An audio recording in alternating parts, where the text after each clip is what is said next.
Hello students, this is Amit Tiwari, your economics teacher. Students, we have been studying the last chapter of Indian economic development named Developmental Experiences of India, China and Pakistan. And in this chapter, we have been discussing the different parameters of comparative study of economic performance of India, China and Pakistan. And we have already discussed GDP growth and structure of growth as a parameter of the economic performances. And in today's video, we will discuss the demographic profile of India, Pakistan, and China. The following table is giving a critical analysis of the demographic profile of India, China, and Pakistan, starting with the estimated population. In 2011, India was having estimated population of 1,210 millions, and China was having 1,339 million, and Pakistan was having just 1,176.2 million population.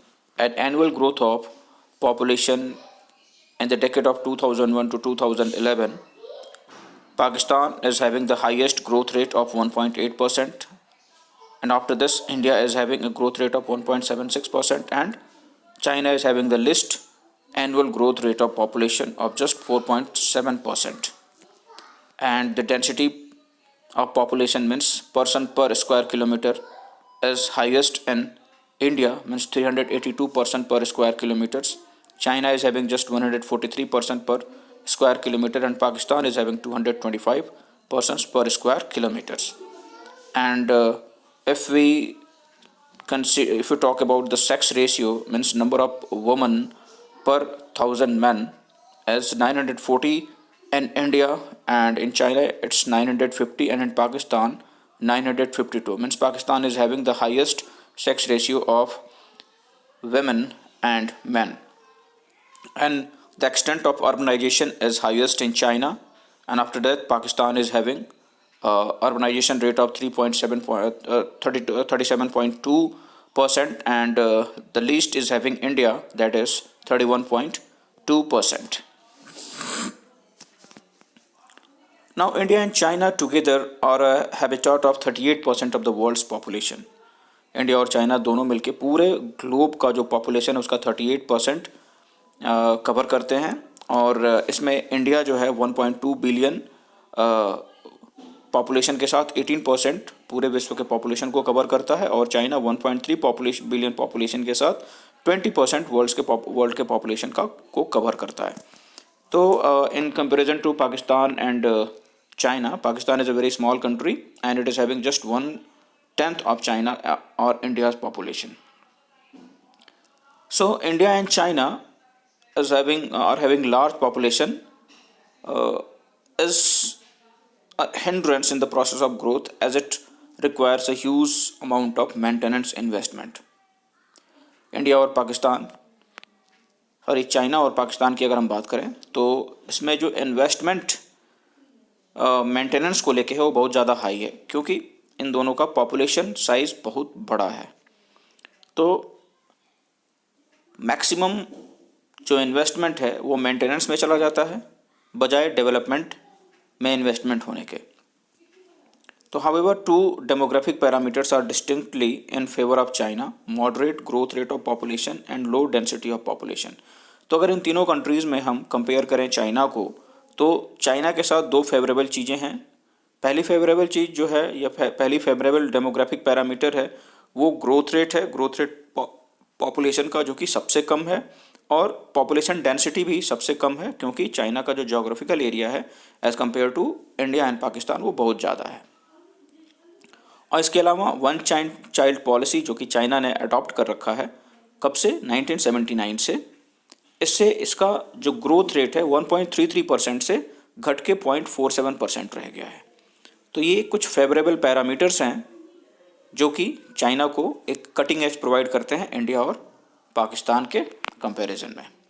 तो one child policy in China adopted since 1979 has reduced the growth rate of population to nearly half, from 1.33% in 1979 to 0.47% in the recent past, and to continue its population growth rate, China can now focus on quality of life rather than sustenance of the people.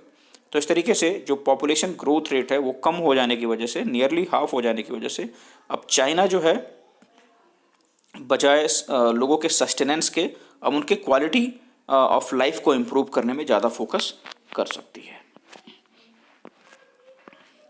And growth rate of population continues to be fairly high in India. It is around 1.7% and alarmingly high in Pakistan, which is 1.8%. India में और पाकिस्तान में जो population growth rate है वो बहुत high है, और इन दोनों में अगर कंपेयर करें तो पाकिस्तान का ग्रोथ रेट इंडिया से भी कहीं ज़्यादा है. तो अब ऐसा भी अनुमान है कि आने वाले समय में इंडिया का जो पॉपुलेशन है वो चाइना को भी एग्जीट कर जाएगा. तो China has low density of population compared with India and Pakistan. It is because of a very large geographical area of China than India and Pakistan, and it is estimated to be 143 person per square kilometers in China compared to 382 and 225 persons per square kilometer in India and Pakistan.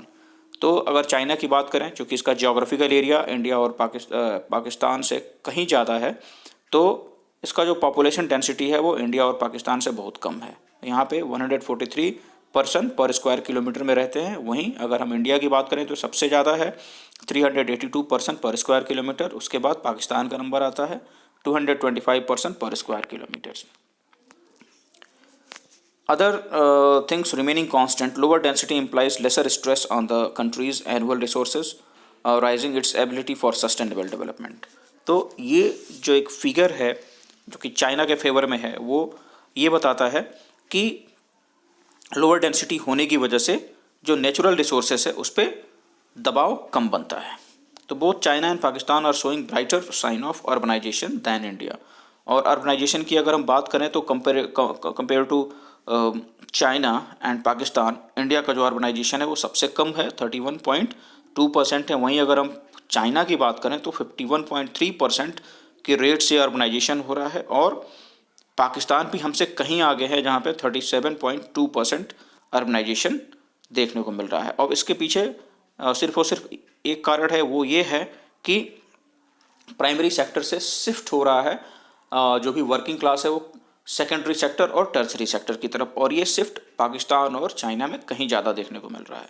Sex ratio is found to be biased against female in all the three countries. It is estimated to be 940, 950 and 952 for India, China and Pakistan respectively. So this is the number of female per thousand of male population in the country. So low sex ratio points to social backwardness. Female foeticide owing to preferences for a son is the principal cause of low sex ratio.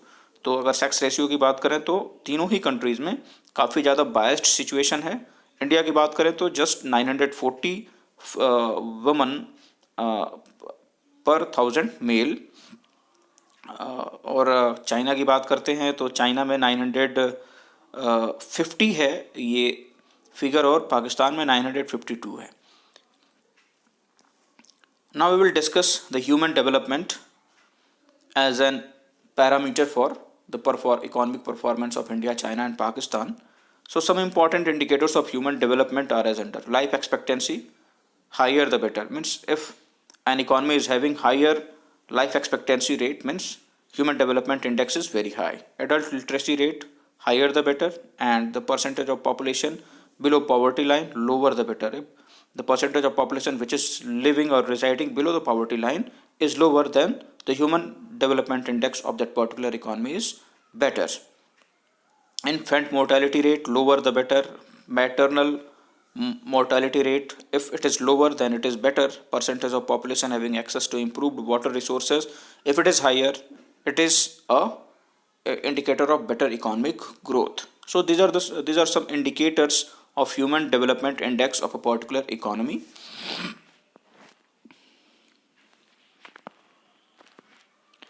Percentage of the undernourished population, if it is lower then it is a better indicator, and if percentage of population having access to improved sanitation, if it is higher then it is reflecting towards the growing or developing economy. And GDP per capita adjusted for the difference in purchasing power of dollar across different nations, if higher the better. Means the GDP per capita is if it is higher then it is reflecting towards a developed or better economic situation. So based on these indicators, as composite index is constructed called HDI, considering whatever the indicators we have seen, one can construct a composite index which is known as HDI, means Human Development Index. So higher value of HDI points to a higher rank and a higher level of growth and development of a country. अगर HDI का index ज़्यादा है, high है, तो इसका मतलब कि वो कंट्री डेवलप्ड है और डेवलपमेंट उसमें डेवलपमेंट का जो रेट है वो बहुत तेज है. In the year 2017, HDI for China, India and Pakistan was estimated to be 0.752, 0.640 and 0.562 respectively. Means India was having just 0.640 as HDI index, and China is having the highest HDI index, means 0.752, and Pakistan is having the least with a figure of 0.562. So higher HDI ranking of China is mainly due to largely to GDP per capita, means gross domestic product per capita is highest in China. That's why it is showing the highest HDI ranking. So in year 2016, its GDP per capita PPP US dollar was estimated to be US dollar 15,270, while it was merely US dollar 6,358 for India, and in Pakistan it was only 5,311. So beside higher GDP per capita, China has performed better than India and Pakistan in the area of nourishment. Percentage of undernourished population is 11% in China compared with 20% both in India and Pakistan. So undernourished population in China is only 11% of the total population of China. And if we compare this figure with India and Pakistan, so India is having 20% of total population, and Pakistan is also having the same figure. China has also performed better with regard to infant mortality rate and maternal mortality rate. Infant mortality rate is low as 111.8% per thousand in China compared with 37.8 per thousand in India and 50.4 per thousand in Pakistan. So maternal mortality rate is just 27 per lakh in China compared with 174 in India and 178 in Pakistan. So China is having better situation than India and Pakistan. As regards access to improved sanitation, against China shows better performance with 76.5% of its population has access to improved sanitation compared with 39.6% in India and 63.5% in Pakistan. So in the provision of improved water resources, Pakistan has performed better than India and China. अगर China और India की हम बात करें तो पाकिस्तान ने कहीं better perform किया है in terms of sanitation. So in Pakistan, 91.4% of population has access to improved resource of water compared with 94.1% in India and 95.5% in China. So these are some figures which is showing the development of human index in India, Pakistan and China. Common success story of India and Pakistan. The following observations highlight the common success story of India and Pakistan. Both India and Pakistan have succeeded in more than doubling their per capita incomes, and this is a remarkable achievement considering the fact that population is increased 4 folds in Pakistan and 3 folds in India. India में population के 3 गुना बढ़ने और पाकिस्तान में 4 गुना बढ़ने के बावजूद भी India और पाकिस्तान दोनों ने अपने पर कैपिटा इनकम को डबल कर लिया है. ये सक्सेस स्टोरी जो है दोनों पाकिस्तान और इंडिया के बीच में कॉमन है. The incidence of absolute poverty has been reduced significantly although the number below poverty line continues to be very large. Poverty line के नीचे रहने वाले लोगों की जो जनसंख्या है वो बहुत ज़्यादा होने के बावजूद भी जो एब्सोल्यूट पॉवर्टी है वो काफ़ी ज़्यादा घट गई है इंडिया और पाकिस्तान दोनों में. फूड प्रोडक्शन है successfully kept pace with the rise in population. Leaving aside annual fluctuation due to weather condition, both countries are self-sufficient in food. Pakistan exports its surplus rice but imports a small volume of wheat. तो अगर food production की बात करें तो population के लगातार बढ़ने के बावजूद भी फूड प्रोडक्शन में भी काफ़ी ज़्यादा इंक्रीमेंट देखने को मिला है। और एक तरीके से दोनों यानी कि पॉपुलेशन ग्रोथ और फूड प्रोडक्शन में ग्रोथ, ये दोनों पैरेलल चल रहे हैं पाकिस्तान और इंडिया में। अगर पाकिस्तान की बात करें तो पाकिस्तान सरप्लस राइस को एक्सपोर्ट भी करता है काफ़ी ज़्यादा मात्रा में, और बहुत ही थोड़ी सी मात्रा में वीट को इंपोर्ट करता है। Food self sufficiency has been accompanied with improved nutritional status. Daily caloric and protein intake per capita has risen by almost one third. However, malnourishment among children is still very high. अगर food self sufficiency की वजह से जो nutritional status है उसमें improvement की बात करें तो दोनों कंट्रीज़ में बहुत ज़्यादा इम्प्रूवमेंट देखने को मिल रहा है। जो डेली प्रोटीन और कैलोरिक रिक्वायरमेंट है उसमें काफ़ी ज़्यादा उछाल देखने को मिलता है। तकरीबन 1/3 पर कैपिटा राइज हमें देखने को मिलता है इंडिया और पाकिस्तान दोनों कंट्रीज़ में। लेकिन मेल न्यूट्रिशन की अगर हम बात करें बच्चों में तो ये अभी भी काफ़ी ज़्यादा है। A well-developed modern sector, along with a backward traditional sector, has found global recognition in both the countries. दोनों ही देशों में well-developed modern sector को ग्लोब में काफ़ी ज़्यादा रिकग्निशन मिला है। A well-developed modern sector, along with backward traditional sector, has found global recognition in both the countries. So all these are the key characteristic of a progressive economy. Common failures of India and Pakistan, वो failures जो India और पाकिस्तान दोनों में समान रूप से दिखाई देती है, दोनों साझा करते हैं। The relatively inward-looking economic policy and high protection to domestic industry did not allow Pakistan and India to take timely advantage of globalization.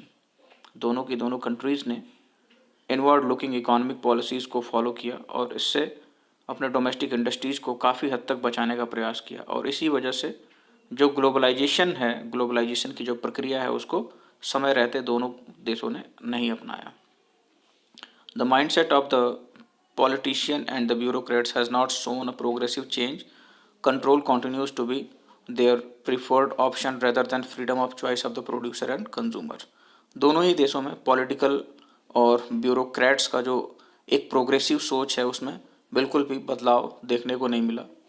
अभी भी कंजर्वेटिव सोच के साथ जो पॉलिटिशियंस हैं, जो ब्यूरोक्रेट्स हैं, वो फ्रीडम देने की बजाय कंट्रोल करने में ज़्यादा विश्वास रखते हैं, freedom in terms of choice of producers and consumers.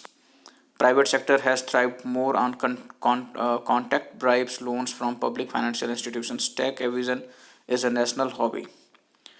The private sector has thrived more on contact bribes, loans, public financial institutions.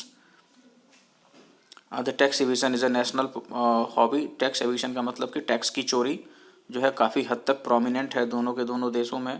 Fiscal management is grossly disappointing. Higher fiscal deficit, averaging 7 to 8% of GDP, has persisted for fairly long periods of time. Owing to huge borrowing by the government, private capital formation has failed to trend up to the desired extent. और जो financial management, खास करके जो fiscal management है, fiscal management काफ़ी हद तक high है, तकरीबन 7 से 8% टोटल GDP का दोनों ही देशों में। फिस्कल डेफिसिट हाई होने का मतलब गवर्नमेंट के द्वारा ह्यूज अमाउंट में पैसे को बारो करना इंटरनेशनल मार्केट से, इंटरनेशनल फाइनेंशियल इंस्टीट्यूशन से, और प्राइवेट कैपिटल फॉर्मेशन का जो एक ट्रेंड है वो काफ़ी हद तक फेल कर चुका है दोनों ही देशों में, दोनों ही इकोनॉमीज़ में।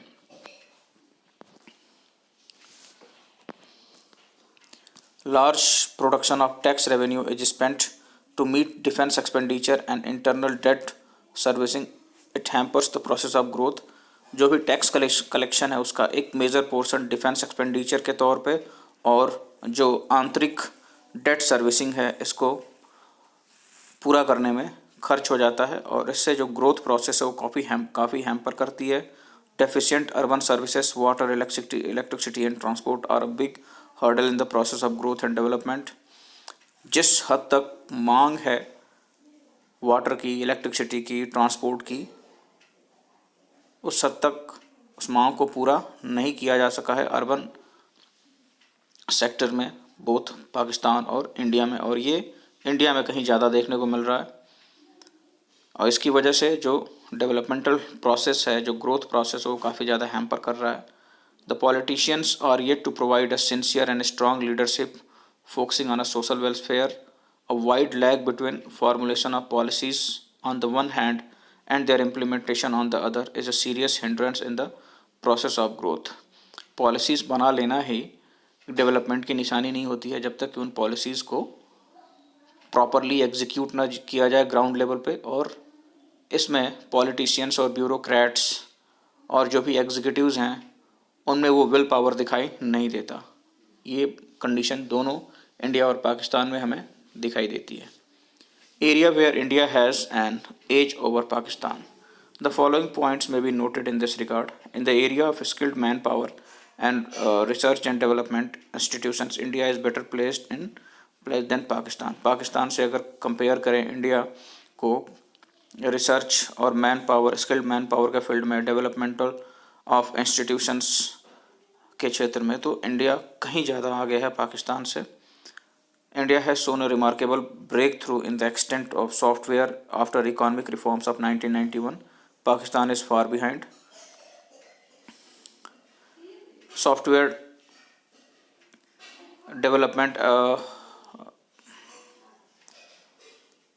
सॉफ्टवेयर्स के एक्सपोर्ट के मामले में इंडिया 1991 यानी कि 1991 जब इकोनॉमिक रिफॉर्म्स इम्प्लीमेंट हुआ था उसके बाद से कहीं ज़्यादा ग्रोथ दिखाई देती है as compare to Pakistan. Human capital formation accompanied by market friendly economic policies, and India has emerged as much more significant determinant of growth than in Pakistan.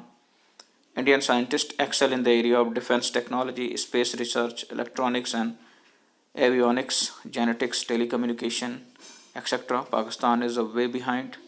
The number of PhD produced by India in science and engineering every year, about 5,000, is higher than the entire stock of PhDs in Pakistan. India has also a better record of investment in education. The adult literacy rate, female literacy rate, gross enrollment ratio at all levels and education index have trended up as much faster in India than in Pakistan. And owing to rapid decline in fertility rate, population growth in India has been slashed to 1.7%, while in Pakistan it continues to be as high as 2.5% per annum. Issues of health facilities in general and infant mortality in particular are better addressed in India. Areas where Pakistan has an edge over India. ऐसे field जहाँ पे Pakistan India से आगे है. पहला है starting from almost the same level as India, Pakistan has achieved better result with regard to migration of workforce from agriculture to industry or migration of people from rural to urban areas.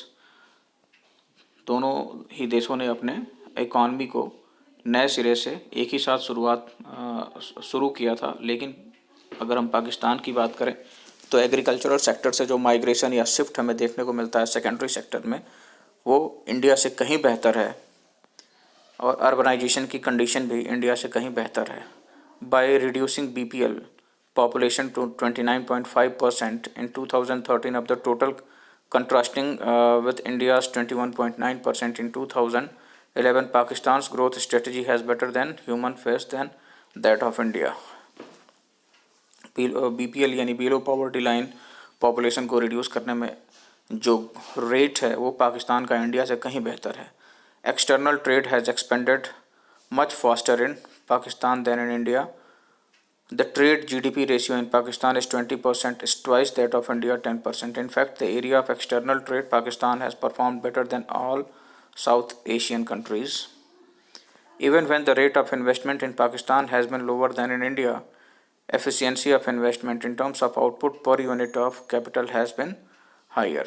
Pakistan has achieved better result as regards access to improved water resources.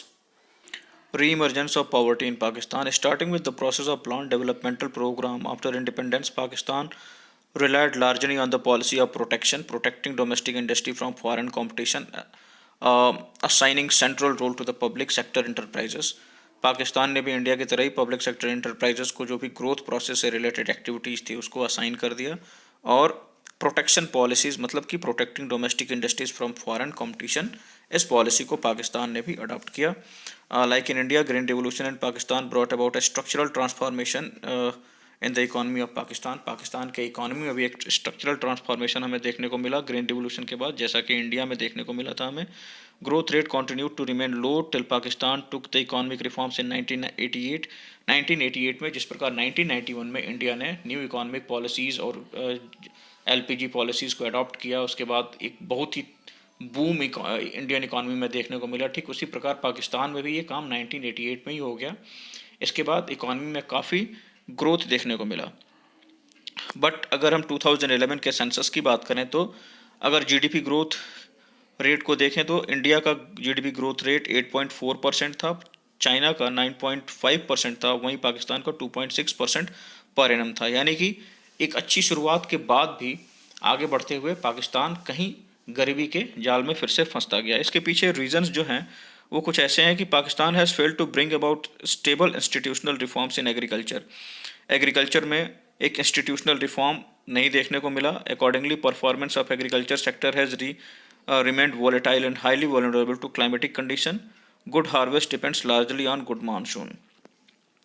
Its foreign exchange requirement, Pakistan has relied largely on remittance from abroad and agricultural exports. Remittance और agricultural export पे foreign exchange काफ़ी हद तक depend था, और lack of political stability in Pakistan has caused huge public expenditure and law and order. तो political will power और political stability Pakistan में देखने को नहीं मिली. इसकी वजह से पब्लिक एक्सपेंडिचर काफ़ी ज़्यादा बढ़ गया लॉ एंड ऑर्डर को मेंटेन करने में. Pakistan is allocating huge fund to build a strong defence system even when it employs a huge cut in developmental expenditure. तो डेवलपमेंटल एक्सपेंडिचर में बहुत ज़्यादा कटौती करने के बाद भी पाकिस्तान जो है एक अच्छा खासा हिस्सा GDP का वो डिफेंस के ऊपर जो है खर्च कर देता है. तो ये सारे कुछ कारण हैं जिसकी वजह से पाकिस्तान फिर से गरीबी के जाल में फंसता चला गया. Now China's edge over India. तो we may note that the following observation in this regard. The Chinese reform process began more comprehensively during the 80s when India was in the midstream of slow growth process. Even when foreign process was actively even when the reform process was actively pursued in the 90s, India focused more on GDP growth, contrasting with China's initiative of focusing on poverty elevation. While rural poverty in China declined by 85% during the period of 1978 to 1989, in India it declined only by 50% during this period. तो 1978 to 1989 में जो China में poverty का rate था वो तकरीबन 85% तक decline हो गया, वहीं इंडिया में सिर्फ 50% ही हो सका. Reconstructing of Chinese agriculture went a long way. It abolished commune system of farming, a system of collective cultivation. तो ये जो कम्यून सिस्टम था चाइना में उसको बिल्कुल ही एबॉलिश कर दिया गया. Instead households were allotted land for individual cultivation, though ownership of land remained with the state. House को अलॉट कर दिया गया कल्टीवेशन के लिए लैंड, लेकिन अभी भी ओनरशिप जो है गवर्नमेंट के हाथों में ही था. This brought about a radical transformation in agriculture. In India agriculture reforms have been for effective than in China. As also global exposure of the economy has been far more wider in China than in India. China allowed foreign investors 100% equity investment. जो भी FDIs हैं China में उस पर 100% equity provide करता है China. India में ऐसा नहीं है. इंडिया में तकरीबन मैक्सिमम 51% ही हमें देखने को मिलता है. रिटेल सेक्टर में ये फिगर थोड़ा अलग है, लेकिन बाकी और सेक्टर में, सेकेंडरी सेक्टर, मैन्युफैक्चरिंग सेक्टर में अगर हम देखें तो 49% ही इक्विटी फॉरेन इन्वेस्टर्स को प्रोवाइड किया जाता है. It allowed the foreign investors to freedom to hire and fire the workers. It also offered them lucrative infrastructure by establishing SEJ means special economic zone. It offered lucrative infrastructural facilities to the foreign investors. मतलब कि foreign investors को welcome करने के लिए हर एक संभव प्रयास किए गए, जिसमें कि स्पेशल इकोनॉमिक जोन्स इस्टेब्लिश किए गए, 100% इक्विटी प्रोवाइड किया गया FDIs में. China was liberal in allowing FDIs in retail. India में काफ़ी ज़्यादा एजिटेशन देखने को मिला था यहाँ के लोकलाइट्स की से जब रिटेल में FDIs को लाया गया था. बट चाइना में ऐसा देखने को बिल्कुल भी नहीं मिला। तो all these aspects India remained for behind. As matter of fact, India has been providing protection to the labor intensive segment of the economy. It is owing to these fact that China has emerged as the second largest economy in the world in terms of its percentage share in the global GDP, while India is lagging way behind. तो इन सब कारणों से China जो है आज की date में second largest economy है और इंडिया जो है चाइना से काफ़ी ज़्यादा पीछे स्टैंड करता है।